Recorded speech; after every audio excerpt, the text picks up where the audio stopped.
James Stewart as the six-shooter.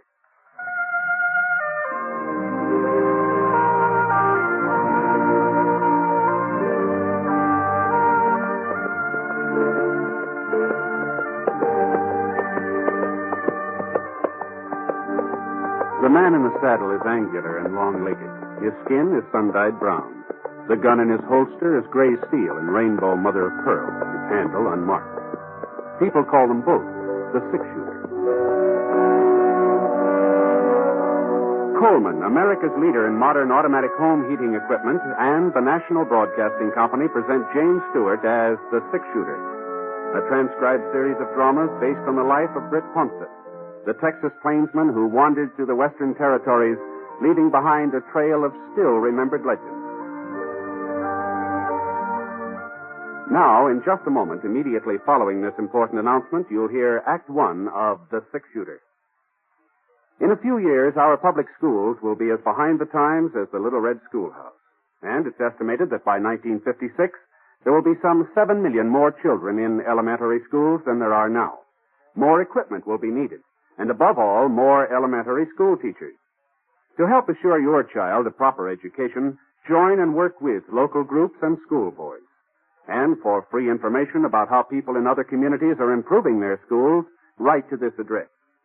National Citizens Commission for the Public Schools, 2 West 45th Street, New York 19, New York. Now, Act One of The Six-Shooter, starring James Stewart.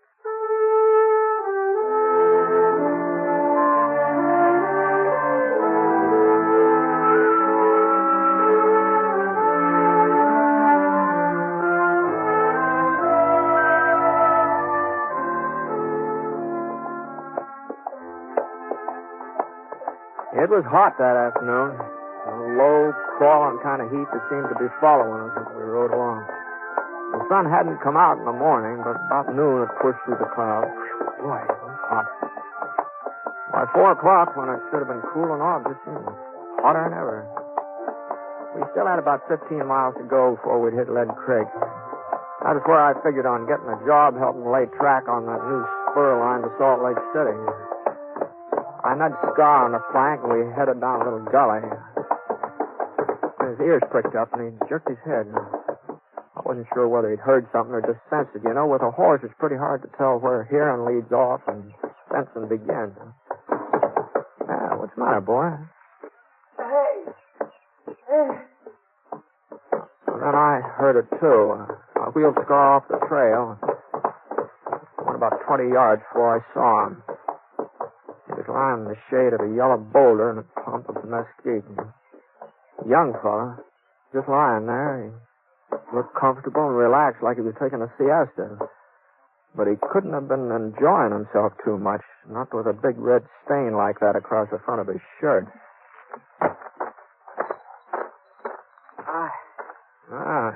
What's the trouble?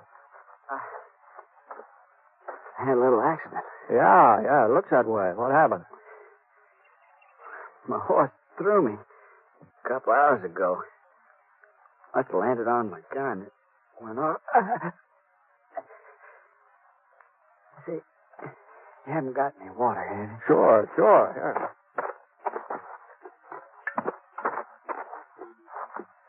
yeah.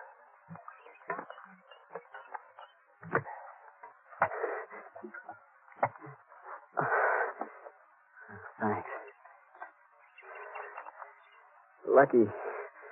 Lucky you came by, mister. You're a stranger, ain't you? I'm just passing through.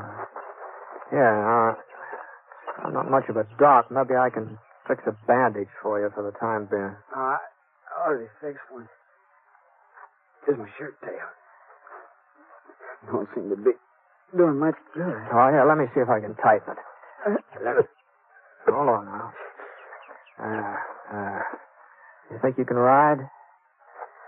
I don't know. You ain't seen my pony yet. Hello, with a half moon on his flank? No, I can't say I have. He'll have to run off. Oh, now, just don't worry about him. My horse will get us into Lead Creek. Lead Creek? Yeah, it's close to town, isn't it? Yeah, Yes, it is. Yeah. All right, now, let me give you a hand here.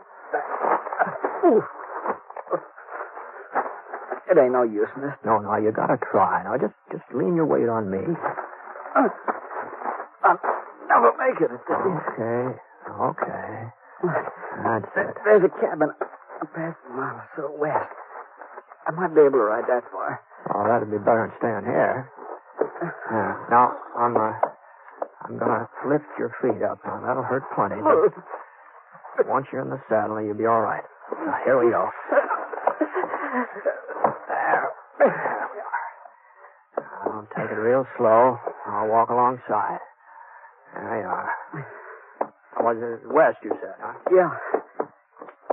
I sure do appreciate this, mister. I sure want... He keeled over in the saddle. I managed to keep from sliding out when we started off. About 15 minutes later, I saw the cabin he'd been talking about. And it wasn't much more than a shack, only 2-3 rooms, and a couple of acres of fenced-in pasture and a barn. I led Scar up to the front stoop and lifted the young fellow off. He was still unconscious, which was all of it good, of course. I carried him up to the front door and gave it a couple of kicks. Kicked again, and he sprung open. Anybody home? Hello?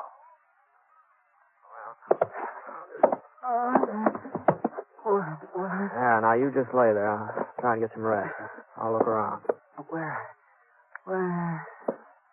He passed out again. I covered him with a blanket lying across the foot of the cot there.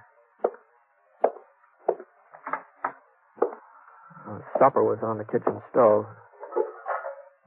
Beef stew. Smelled pretty good. I opened the back door. I saw somebody cutting up a pile of kindling over near the barn. Whoever it was sure knew how to handle an axe.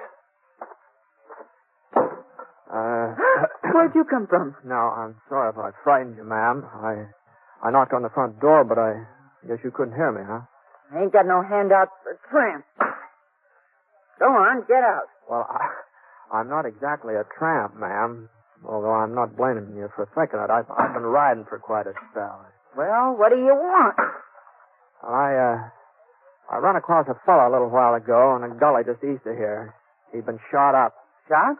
Yeah, he said his gun went off accidental. He's hurt pretty bad, and since this place of yours was the closest... Where is he? I took the liberty of putting him in the cot inside there, so I hope you don't... Well, she didn't wait even for me to finish. She just marched past me like I wasn't even there. I watched her for a second, and then I followed her into the house.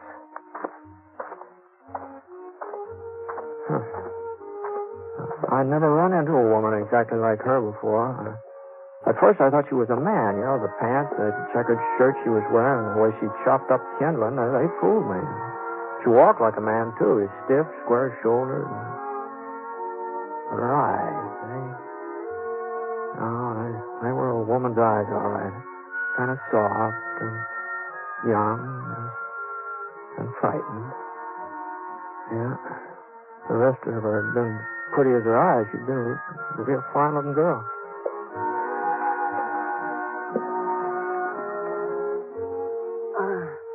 Take that rag off him while I fix on your bandage. Yes, ma'am. It's a shame to tear up a fancy petticoat like that. I got no need for petticoats, mister. Can you turn him on his side?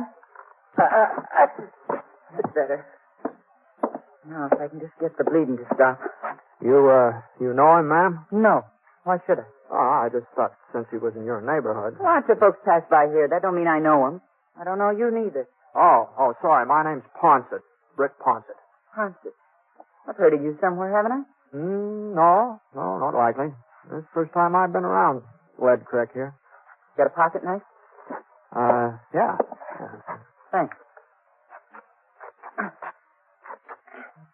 George, you're doing a real good job on him, you know. Your husband off somewhere today? I'm not married.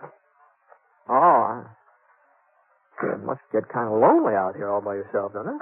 I like being alone. I want a lot of people around me. Mm-hmm. No, I can't say I blame you. I never been much on congregating myself. I I always sort of like to... Well, that bleeding's letting up a little. All right, I guess I'll be shutting off, ma'am. When I get into town, I'll send a doctor out here. No. No, you can't. What I mean is there is no doctor in Lead Creek. Oh? He moved away a couple of years ago. Well, there must be a doctor somewhere around these No. places. Not within 100 miles. I have to take care of him myself. Well, maybe I can find somebody to help you. Since I brought him in here, I sort of I'd feel rather do it alone. I'll manage all right. Well, that's mighty decent of you, but him being a stranger... All right. Well, so long. Mr. Ponce, Yes, ma'am? you won't tell the folks in town he's here. Hmm? Well, he's a stranger, like you said. He don't concern them, and I don't want 'em laughing at me. They'd say, Jenny Garber's finally got herself a man. If he wasn't unconscious, she'd never have managed it.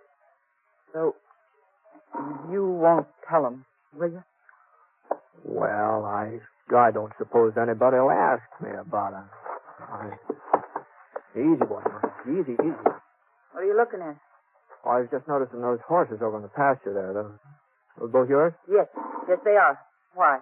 No reason. No, that pinto looks like a good animal. What do you call him? His name's Moon, because of the marking on his flank. Looks like a half moon. Yeah, I can see it, yeah. Well, I hope the patient doesn't give you too much trouble. All right, come on.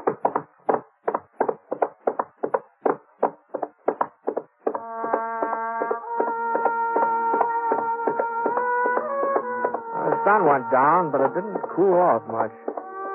Maybe when the moon came out, there'd be a little breeze. I've been riding for a couple hours since I left the cabin. Still had 5 or 6 miles to go before I hit Lead Creek.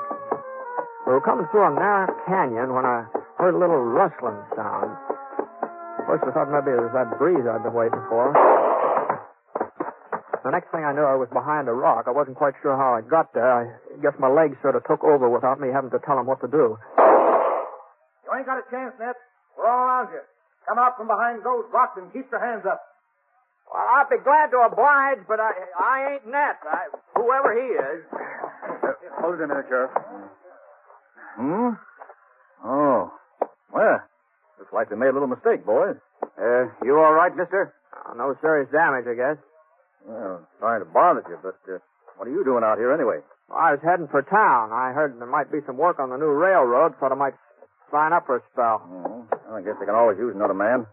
My name's York. Sheriff Jim York. I'm pleased to meet you, Sheriff. I'm Britt Ponset. Ponset? Fellow they call six-shooter? I didn't know you were in these parts. Boys, meet Britt Ponset. Britt, this is Sam Norval. Howdy. Tom Jackson. Harry Potter. Howdy.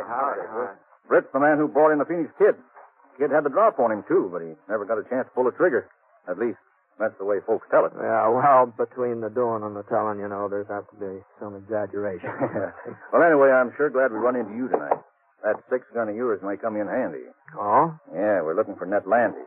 That's who we thought you was at first. I figured something like that. Now, what's this Landy been up to? Trouble for the last 3 months. Hold up, couple of shooting sprees. Broke into Harry's bank last night and killed Harry's brother. I see. I've taken a posse after him before, but we always seem to lose him in these hills. We'll get him tonight, though. Picked up his trail this morning. Even spotted him for a minute or two on the far side of Devil's Canyon over in the trees. I got off a shot. Thought I'd hit him for sure. Well, I guess my aim was off. Anyway, he gave us a slip again. Oh, what's he look like? Oh, he's young, about 23, I'd say. Short, wiry, black hair, rides a pinto. Pinto, huh? Mm-hmm. You ain't seen him. Yeah, I guess I have. Yeah? Well, where was he?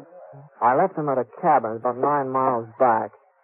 And, your aim was all right this morning, Sheriff. He's carrying a bullet in his stomach. Of course, he said he'd shot himself by accident. The only cabin out this way is Jenny Garber's. That's the woman. That's the woman who lived there. Well, come on, boys. Let's go.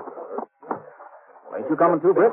Oh, no, you won't need any help, Sheriff. Landy's not likely to last long enough for you to get him into town, I don't think.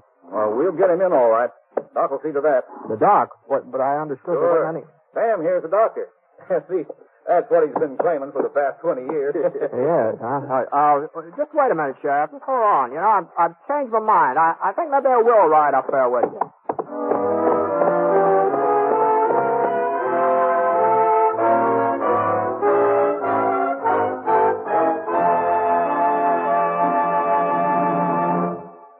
We'll return to James Stewart as the six-shooter in a moment.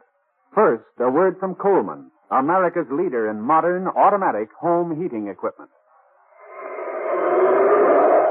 You'll be glad this winter you bought a Coleman heater this fall.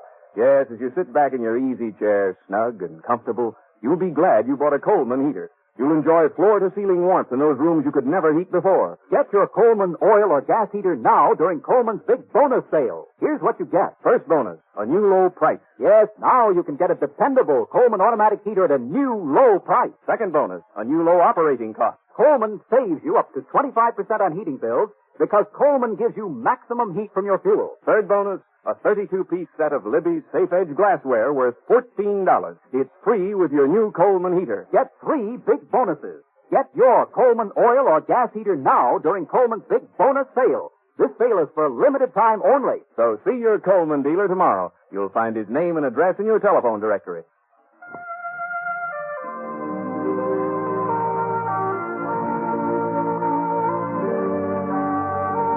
Now, Act Two of The Six-Shooter, starring James Stewart.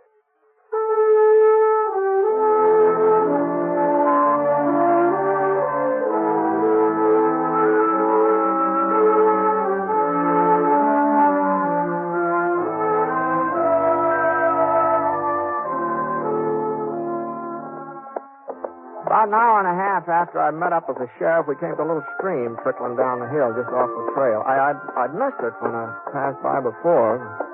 I hadn't known there was any water around, and Scar hadn't smelled it either. The air being so quiet and everything. Well, we pulled up and gave the horses a chance to get a drink.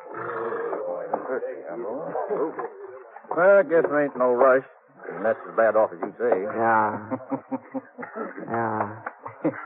Was something funny, Sheriff? Well, I was just thinking about Jenny Garver. Oh? Yep, she's finally got herself a man. He's going to be real temporary, though. I can tell you that. Yeah, and if he didn't have a bullet in him, I'll bet he'd take off the first time he got a look at her. Well, it'd take more than a bullet to keep me there. Me too, Sheriff. What is it? Something wrong with Jenny? Well, you've seen her, ain't you? Yeah. Well? Well, I guess she's no beauty. Oh. Now, that's giving her the benefit of the doubt, Poncho. Now, if you ask me, my horse is better looking. No, you know, Sheriff, now there are a lot of plain women seem to get along all right. Better than some of the pretty ones, you know. Well, it ain't just that Jenny's ugly, but she's so darn awkward and big. Why, even when she was a little girl living in town, she was always a head taller than any boy her age. And stronger, too. Well, I guess they've had enough drink. Yeah, the thing was, her folks was peculiar about Jenny. Wouldn't admit she was any different from the other girls. Hey, you remember how they used to dress her? All those fancy clothes with frills and ribbons. What made her look twice as foolish as she would have otherwise. No? Her father used to take her to parties, too, in her square dances, but he was the only one who ever danced with her. No, sir, I don't think a single boy in town courted her. Not one. You're forgetting Willie Franklin. Oh, sure. Who is Will Franklin? Yeah. He's quite a cut-up. Made a bet one night with some of the fellas. He said he'd get Jenny to agree to marry him. He took her out in his wagon and proposed. Of course, she said yes. But he didn't know that Willie's friends was all hidden in the back of the wagon. Leastwise, he didn't know it until they all busted out laughing. It was right after that her folks died, wasn't it, Sheriff? Yeah. That's when she bought this cabin. About 5 years ago, come to think of it. Well, Jenny can't be more than 25 or 6. Looks a whole lot older, though. Wouldn't you say so, Britt? Oh, I don't know. I'm not much good at judging ages, especially a woman. There's her place, up ahead. Lamp's still on. She must be up. Sure, she's up all right. First time she ever had a man within touching distance, ain't it? Ooh. What's the matter? Yeah, we better leave the horses here and go the rest of the way on foot. Oh, no. Landy's not apt to give you any trouble. Oh, you never can tell. You may be feeling better by now. Yeah, but not that much. Hey, he's seen us. Didn't waste no time about it, neither. Guess he wasn't as sick as you thought, Britt. Or else he made a mighty fast recovery. We'll never hit him from down here. What do you suppose happened to Jenny? I don't know. I've forgotten about her. He's probably got her half scared to death. Well, we'll have to rush him. It ain't going to be easy, Sheriff. With this moon, he's sure to spot us. Well, that's all we can do. Sam, you and Harry see if you can make it up to the fence over there. Right. You okay? Okay. Now, I'll fire twice. That'll be the signal to close in. Now, hold on a minute, Sheriff. Yeah? Just hold up here a minute. Now, if we go plowing up in front of that cabin, somebody's going to get hurt. Well, what's the matter, Posset? You've been shot at before. Well, that doesn't mean exactly I like the idea. And besides, there's another way of getting in that door around back. And there are a couple of trees back there, too. Oh, no, he'll be watching the back door. That's no fool. I know, but it's worth a try, eh? All right, I'll go with you. Now, wait a minute. Now, you just let me go alone. One man ain't as apt to be seen. Now, you just keep firing. And if I ain't back in 5 minutes, well, we'll take him your way, huh? 5 minutes. We won't wait no longer.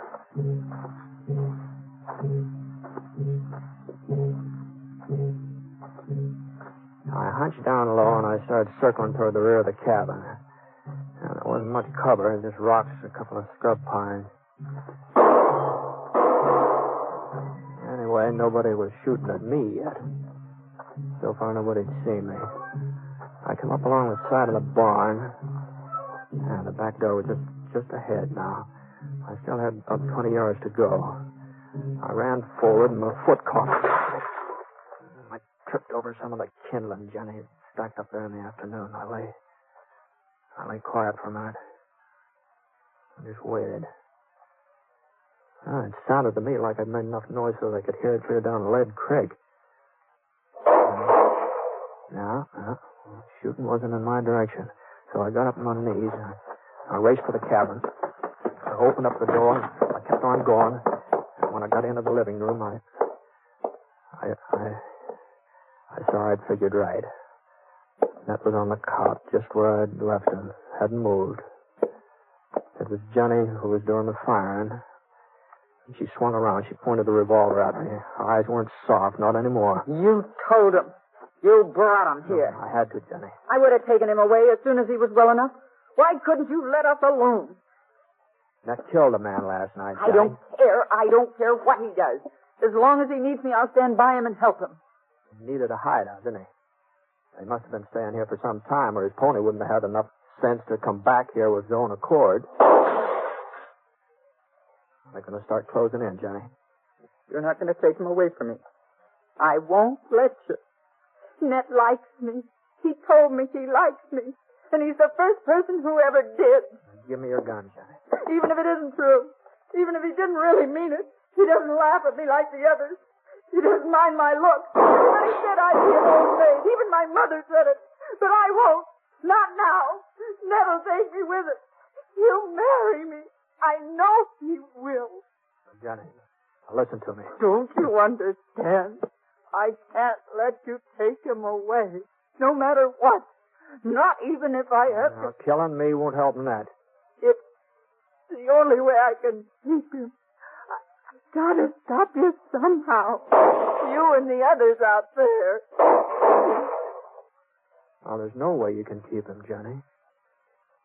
He's dead. What? Now, turn around. Turn around, look at him. Now, I'm not trying to catch you off guard. Just turn around. He hasn't been breathing, not since I came in. Oh, he loves me. Ned loves me. All right, boys, come on in. You all right? Got him, huh, Britt? Oh, there he is. I might have known you'd take care of him. No, it wasn't me, Sheriff. It was you. Huh? Your bullet from this afternoon. Well, I'll be darned. I told you I was sure I'd hit him. Remember, Tom, I told you. Now, then how come he was able to hold us off just now? Well, he was a tough one to kill. He wouldn't give up. The strain of shooting at us must have finally finished him. Ain't that the way you figured, Britt? No, something like that. Well, what's the matter with her? little gunplay bother you, Jenny? Come on. Get a hold of it. It's all over now. Yeah, sure is funny how women are scared of gunfire. Every one of them. Even Jenny. Well, it just goes to show you that underneath, they're all pretty much alike. Yeah, I guess they are. Well,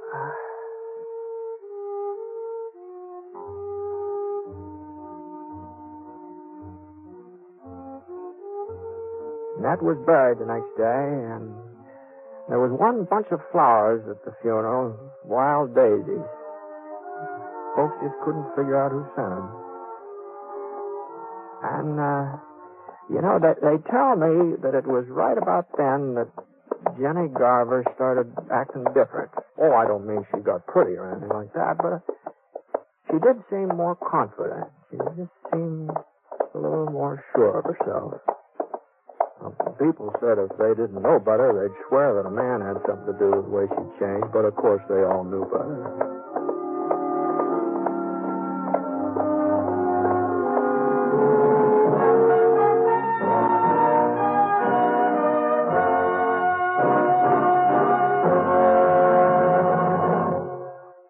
I'd like to take a minute here to remind you about some of the great entertainment in store for you later in the week on NBC Radio.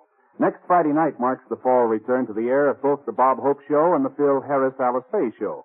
Both these great comedy programs, formerly heard on different days, now join forces to make Friday night a top listening night on NBC Radio. The new Bob Hope Friday night show will feature well-known guest artists, the music of Les Brown and his band of renown, and the vocal talents of lovely Margaret Whiting. And, of course, Bob will be in there delivering his rapid-fire topical humor. You'll find that the Bob Hope Show is most enjoyable listening each Friday night on NBC Radio. And immediately following Bob Hope, listen to the Phil Harris Alice Faye Show. And Alice has her brother William to keep her informed of Phil's hilarious actions. Also in the talent-filled cast, you'll hear Julius Abruzio and little Alice and Phyllis. You'll hear wonderful comedy every Friday night beginning this Friday night on NBC Radio. Yes, for the best in Friday night radio entertainment, remember to tune where you hear the familiar three chimes for the Bob Hope Show and the Phil Harris Alice Faye Show. Two great programs returning this Friday to NBC Radio.